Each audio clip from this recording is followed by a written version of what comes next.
చూడండి, ఇక్కడ ఆ రోజుల్లో ప్రపంచం 2 గుంపులు బేసిక్‌గా. ఒక యూదులు చూసేటప్పుడు ప్రపంచం 2 గుంపులుగా చూస్తారు. ఒకటేంటంటే గ్రీకులు లేదంటే అన్యులు, ఇంకొకళ్ళేమో యూదులు.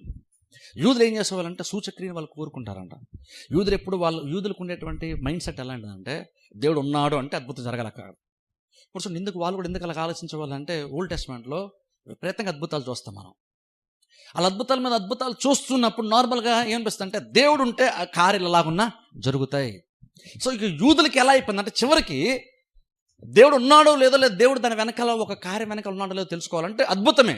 అద్భుతం జరిగితే తెలుసుకుంటారు వాళ్ళు. అద్భుతం జరిగితే అద్భుతం జరిగింది కాబట్టి దేవుడు ఉన్నాడు అంటారు. అయితే మిగిలిన ప్రపంచం ఎవరు? గ్రీకులు ఉన్నారు చూసారా. వాళ్ళకి అద్భుతాలతో పని, వాళ్ళకి అద్భుతాలు జరగకపోయినా పర్లేదు. వాళ్ళకి ఏంటంటే ప్రతిదీ కూడా ఏంటంటే మైండ్కి ఎపీలింగ్ ఉండాలి. అంటే వారి తెలివితేటలకి ఆకర్షణీయంగా, లాజికల్గా, పాయింట్ వైజ్గా చక్కగా తెలివితేటలతో ప్రసంగం ఉండాలి. అలా ఉన్నప్పుడు వాళ్ళు నమ్మడానికి ఇష్టపడతారు. అనే చూడండి, గ్రీకులకి ఏంటంటే ఎవరు చెప్తున్నది కాదు, ఏం చెప్తున్నది చాలా ఇంపార్టెంట్. వాళ్ళకి ఎవరు చెప్పినా పర్లేదు, గ్రీకులే వచ్చి చెప్పాల్సిన అవసరం లేదు వాళ్ళకి.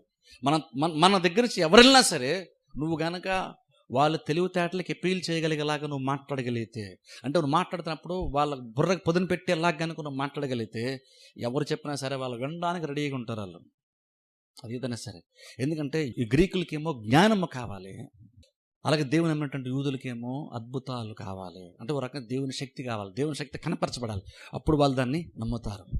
ఎందుకంటే జ్ఞానం అన్నామంటే ఒక రకంగా చెప్పాలంటే అది అత్యంత, ఒక రకంగా చెప్పాలంటే అది ప్రపంచానికి అవసరమైనటువంటిది, అత్యంత ఇన్ఫ్లుయెన్స్ చేయగలిగేటువంటిది. జ్ఞానం అన్నామంటే అర్థం ఏంటంటే ప్రపంచ స్థితిగతులు మార్చగలిగేది జ్ఞానం.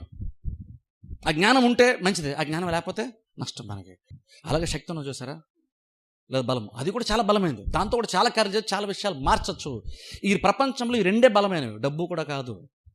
నీకు జ్ఞానం ఉంటే నువ్వు ఎలాగైనా సంపాదించుకుంటావు, లేదా శక్తి ఉంటే నువ్వు ఎలా సంపాదించుకుంటావు. కాబట్టి ప్రపంచంలో ఏవి 2 బలమైనటువంటి, ప్రపంచాన్ని నిజంగా నడిపించేది ఏంటి? ఏ 2 నడిపిస్తాయి అంటే జ్ఞానము, బలమే నడిపిస్తాయి. ఇంకా చెప్పండి, నీ లైఫ్ నువ్వు నడిపించుకున్నాను కూడా ఈ 2 నీకు అవసరం ప్రాముఖ్యంగా మనకి. ఆ 2 సువార్తలు ఉన్నాయి అంటున్నాడు పౌలు. అందుకని పౌలు అంటున్నాడు, అందులో సువార్తలో జ్ఞానం ఉంది. జ్ఞానం కావాల్సిన వాడికి జ్ఞానం ఉంది, దేవునికి శక్తి కావాల్సినటువంటి వాడికి దేవుని శక్తి అందులో కనబడుతుంది. 2 ఉన్నాయంటే ఇందులో.